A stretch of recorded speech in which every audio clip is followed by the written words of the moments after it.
It started like most strange stories, totally ordinary.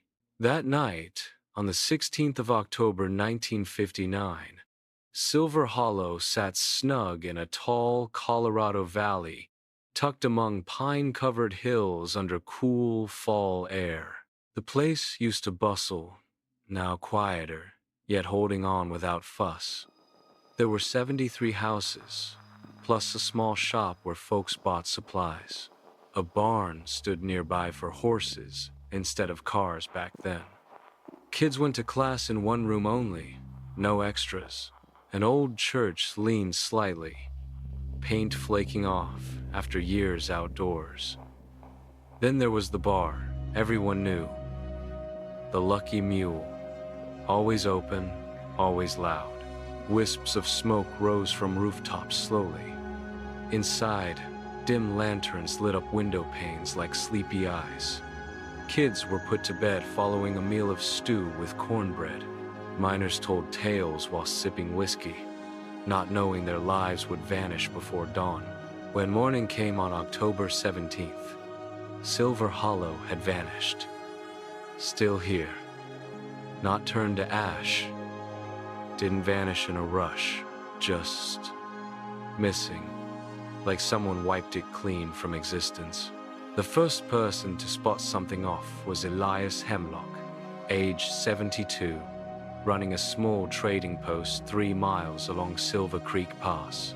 He'd been waiting on Jed Carter, a man who trapped furs and dug ore now and then, to show up before dawn, hauling beaver and fox skins. By the time the weak sunlight climbed over the hills in the east, Jed still hadn't arrived, but that didn't bother Elias much. Yet when midday hit, and no one, not even a single traveler, had come by his shop, a cold knot of worry tightened inside him. No smoke curled above the hilltop. Instead, nothing broke the stillness from beyond. Not even the creak of wagon axles far off down the path, or the usual ring of the steeple bell marking time. Mornings here once followed a beat, hammer hits ringing out from Pike's Forge, old Martha yelling at her hens, that shrill teacher's blast right at 8, yet now, gone. In place came quiet, so heavy it weighed on your ears. Elias pulled the saddle onto his mare, Daisy, then headed up the pass, hands shaky. Empty trail, no tracks going into town, nothing coming back either, just pine and frost in the air, missing the usual smoke, manure, or coffee scents. As he turned the last curve, the valley came into view. Daisy jerked her head up, snorting in surprise. Elias felt his chest tighten, air stuck deep inside. Silver Hollow sat quiet. The land stayed, soft hills, a stream curling across the open field, the rough edges of Sentinel Peak cutting the western skyline. Yet the village was wiped clean. Traces were left behind, flat patches showing old house spots, cracked brick scraps from fireplaces, the tough rock floor of the chapel holding on. The empty well still rested downtown, lid missing, frayed rope hanging down into dark air. Walls? Gone. Roofs? None. Doors? Not one. Glass panes catching daylight? Nothing at all.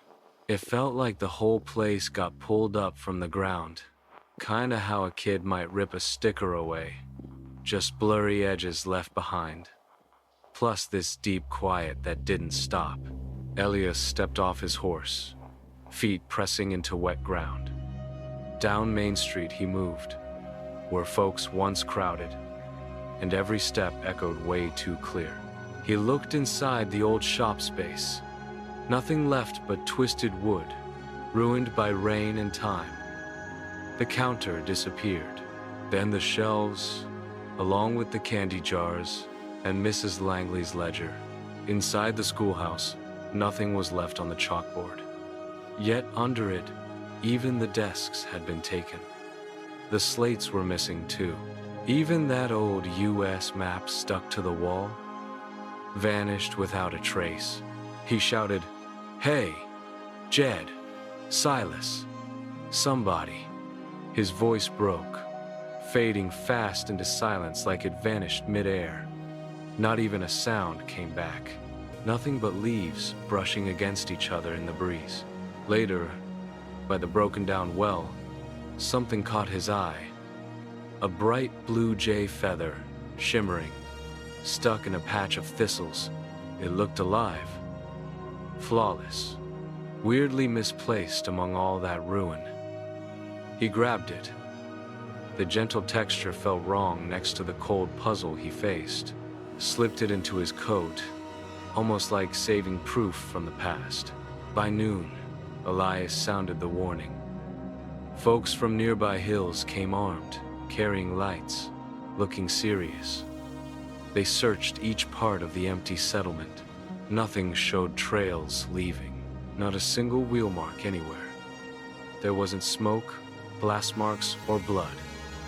A glove still there, yet no kid's plaything, nor a mug from coffee. All animals vanished. Horses, cows, birds, as well as those thin strays rooting near the bar. Like 147 folks, including critters, stuff, or whatever they had around, just slipped away from life one day, shutting the door tight after. The news hit hard, sudden and loud. Papers everywhere, Denver to New York, shouted wild titles. "Whole town gone. Not a sign of 150 people." Ideas flew every which way, tossed around like dry leaves in a storm. Maybe it was officials behind it. Some folks whispered about hush-hush tests from back in the Cold War days, like zapping people across space, messing with thoughts, or sound-based arms tried out in far-off canyons. Others, into UFO theories, mentioned odd glows seen above the Rocky Mountains around that time. Meanwhile, certain faith circles called it a sign from God. Punishment, maybe. Or souls being lifted away. Geologists checked everywhere for holes in the ground, yet hit only hard stone underneath. Some experts blamed group panic. Still, can every person down there really imagine a whole town just gone? The feds showed up, quiet guys in hats jotting everything down, checking hollow spots where something once stood, grilling Elias till he could barely speak. Came up empty-handed, not a trace of wrongdoing. No hint anyone fought back. Nothing glowing or strange. Only silence left behind. The U.S. Army Corps checked out the area. Not far off, older members from the Ute tribe whispered about Wakinyan, spirit forces tied to thunder that strike back when holy spots are messed with. To them, this stretch of land held deep energy, like an entrance better kept shut. Still, nobody figured out the feather. Time passed. Seasons stacked into decades.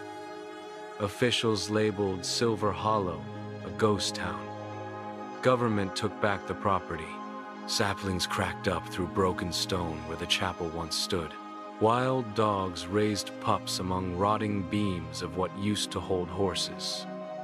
Tourists showed up, pulled in by the story, clicking pictures of the bare field with uneasy looks. A few said they caught strange noises when the air was still, not just silence, like a distant school bell ringing, an old fiddle song from the Lucky Mule, or a kid whispering, "Mama?" Yet every sound faded once they moved closer. Elias Hemlock didn't get better after that. Inside a tiny cedar case by his pillow, he held onto the blue jay's feather.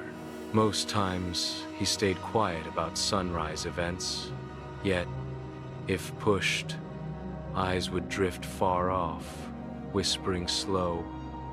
Wasn't stolen, erased it was.